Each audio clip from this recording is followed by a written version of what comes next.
Hey guys, happy Wednesday. Hopefully all is well. Hopefully you are working on your memoir narrative essays. I just want to remind you that if you have not already submitted a draft, that your draft is due by 11:59 p.m. tonight. Those of you who have already submitted, I've only responded to a couple of those, but I'll be working on those throughout today and tomorrow so that you'll certainly have your feedback back in a timely manner before your final paper is due on Sunday night. Now, in regards to the feedback, yes, if you submitted a draft and that draft met the goals of the assignment and it was the length that I requested it to be, it's a 100, right? That's one of those participation supplemental grades. You got a 100. But what you should be most concerned about is the feedback. Now, if you go to our course Moodle page and you click on gradebook or grades in the left-hand side or on the left-hand side, then you'll see just a list, a register of your grades. And if I've given some general feedback comments, you'll see those as well. Now, that's just the surface level when it comes to drafts and my feedback. Because if it's a general thing about formatting, then I might have put the note there. But then I probably also put a note that says, see additional comments in the document. So what you should do in order to make sure that you can see all of my comments is in the gradebook, click on your submission, right? So you have the 100, you might see comments to the right. Now click on your submission. When you go to it, when you click on it, it'll bring up the submission page and it looks just like it did when you turned it in. You'll see your Word document or whatever you uploaded, you'll see that there. But I want you to scroll down at this point. When you scroll down, you will see a PDF, right? And it is going to be labeled, I believe, something like annotated PDF. But I want you to click on that PDF because that's where my embedded comments are.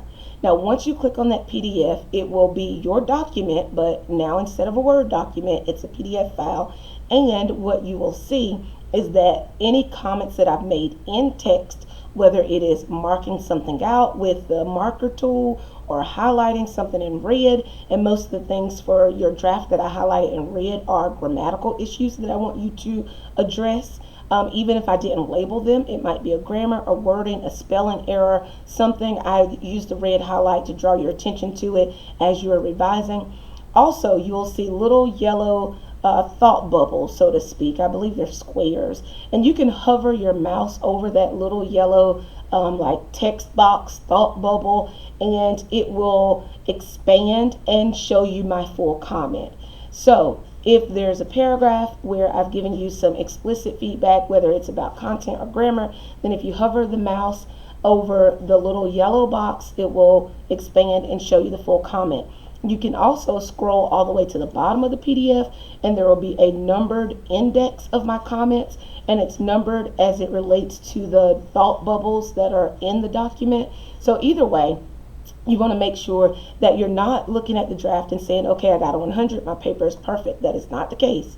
Your paper may be perfect, right? But you got a 100 because you submitted a draft. That was the assignment, to submit a draft so that I can review it and give you feedback so that your final submission is improved and it's better. Or if you're on the right track, I can just give you the encouragement to keep going. So what you're most concerned about is the feedback. Yes, there will be some surface level feedback in the grade book, but click on your submission, scroll to the bottom, click on that annotated PDF, and there you can really see my comments as it relates to major changes that you need to make for your assignment, okay? If you have any questions about that, please do let me know.